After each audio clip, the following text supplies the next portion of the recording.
from all around Geelong. I'm here to tell you how. And welcome back. And as we said before, we took the break before. We've got an interesting situation there with the ladder at this time of the year after round 7. And we'll put that up on your screen now, those magnificent graphics there by Noel Fanny. Fantastic indeed. So up on top of the tree again, Belpost still, Poppers Panthers still sitting up there, 7 wins, undefeated, and going along very, very nicely at the moment. Threatened by the North Geelong Magpies, they're sitting in second spot with 6 wins, 1 loss, followed by the Werribee Centrals, the boys from the Quackerdome, Geelong West Cheetahs and Anarchy Roos sitting just inside the final 5. Just outside the 5 on percentage only, the Bannockburn Tigers, Winchelsea Blues, East Geelong, Crier, Thompson, Belmont Lions and the Inverleigh Hawks yet to open their account. And I'll ask you boys, will Inverleigh win a game shortly, hopefully? They improved last week, didn't they? Oh, look, they have, and they ran Werribee to within 9 points, I think, down at Werribee. So they're certainly, playing some better football. What the problem was early in the year, I'm not really sure. I'm not a big believer of changing a coach so early, nor am I a believer of letting the tail wag the dog. But look, they might win one soon, and hopefully they do. Who's going to beat Belpost Hill, Eric? Well, it's difficult, Dick. I think North Geelong are gearing up to do it, but they'll have to play at their very best on the given day, and Belpost perhaps have to not be at their top, because I think Belpost Hill have been absolutely outstanding. But the game we called up at Belpost Hill North, they ran them pretty well, and I just think Doggy Ryan might have had a few little moves up his sleeve that day and didn't show them. But they're certainly going to be the key. But Pricey, right at the moment, there's 11 sides you would consider could make the 5. We've only played 7 rounds. Yeah, there are, and I might squeeze it down to 8. I think sort of the 12 points now after 7 rounds. If you're slipping behind that, you may be getting a little bit too far. But in saying that, Thompson are going to hopefully get some players on the park. East Geelong will get some players back, and when sides are at their full strength is when they're at their most dangerous. Like anybody, if you've got a few injuries, it's certainly hard to cover, and this year it certainly is. Probably the next 3 or 4 weeks are going to really show the credentials of Geelong West, Anarchy and Winchelsea, none of whom have played in finals in recent years, but they're showing some good signs. Look, they are, and all of them, I suppose all 3 clubs, it's probably not necessarily about playing finals this year. If they do, it's a bonus. But if they can start to improve their, I suppose, the culture of winning games and expectation of winning games is what they're using this as their springboard for. I know Winchelsea are. Winchelsea have got a couple of year plan, and if they can get their 8-10 wins this year, they'll be certainly very happy, and then they'll look to reload next year. Having seen most of the sides looking for players for Interleague, Belpost Hill, North Geelong, Werribee Centrals, do we put them almost in a sure bet to play finals? Yeah, I would say the top 3, I'd lock them in. I think 4th and 5th still open to who gets their best side on the park.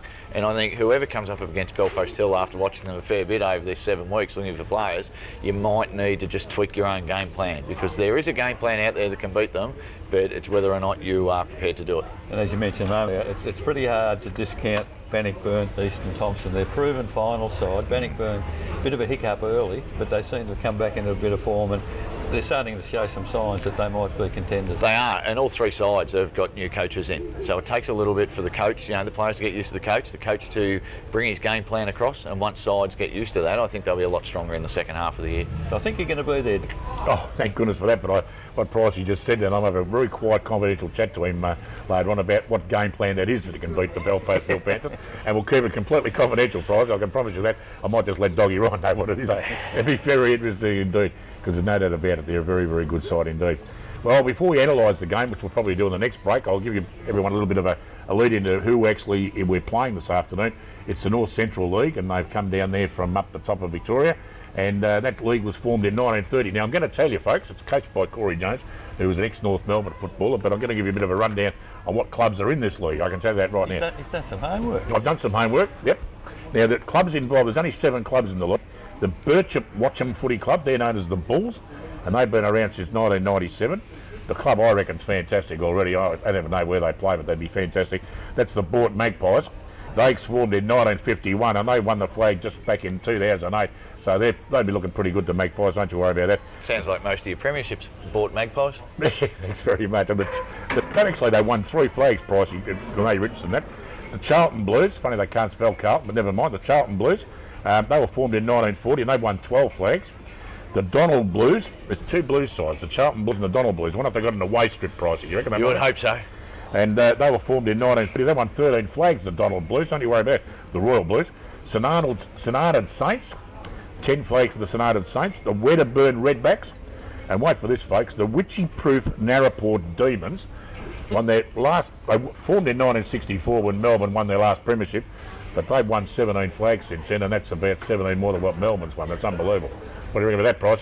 Fantastic. Out of those clubs, can you tell me which one Corey Jones coaches? Yes, he coaches Witchy-proof Narraport. Oh, look, there's no doubt about you. Have I done the homework? You have done fantastic homework. Look, we've certainly put a little bit of time into them. Charlton 7 and zip, so can play. We know they've got a couple of forwards in McGrath and McKee that have kicked multiple goals for them every week. There's another fella playing for Wedderburn in Sam Barnes who kicked 7 last week, has been in great form, so we expect them to form a fair part of their forward line. And there's a couple of Indigenous players from St Arnold's who have some serious league speed, and if we let them get the ball on the outside today, we're in awful trouble. Eric, we can certainly go back to some great interleague contests over the years, and even none better probably than just 2 years ago up at the Belpost Hill Ring Road Recreation Reserve. An absolute beauty, wasn't it? Yes, Paul Briggy took the mark of the century. I wondered whether that was where we were going. But no, look, we've had some very competitive sides over a long, long time. And as Pricey and I have discussed on numerous occasions, we really need the best players to make themselves available and take some pride in representing the league. And we always remember the one that you and I went up to, the Boxer, where I come from, up the Mountain District League, and we saw big Damien Monkhurst. It was about 15, 16 years ago, wasn't it? Yes, the big monkey was playing in the ruck for him. When you mentioned big, I was a little concerned you were going to mention the story about you getting down the ladder from the broadcast booth. No, that was at the at Inverloch Footy Ground, that was, when we took on the Alberton League.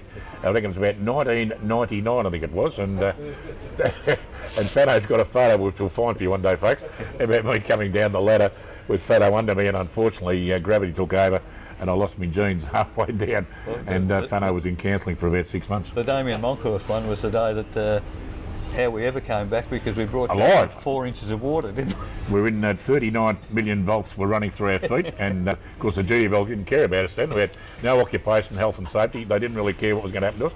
And we had our feet in puddles of water, and we came back in the car, and Billy Caldo in the back. And he couldn't go past the post. I thought well, there was a dog in the car. The old prostate wasn't working well at all, was it? Every 5 minutes. I hate to tell you this, Eric, you've got to pull the car up. I need to go again, don't you have it? Every 5 minutes was unbelievable. We had some great fun. Interleague footy is certainly a fantastic thing. And of course the boys went away last year and came back without the cookies, but we're really hoping for a big afternoon. And we're going to talk about it after this break with Pricey, the Interleague coach, and the #1 commentator in local football. Back after this. Geelong District Football League. We are the Raiders from all around Geelong.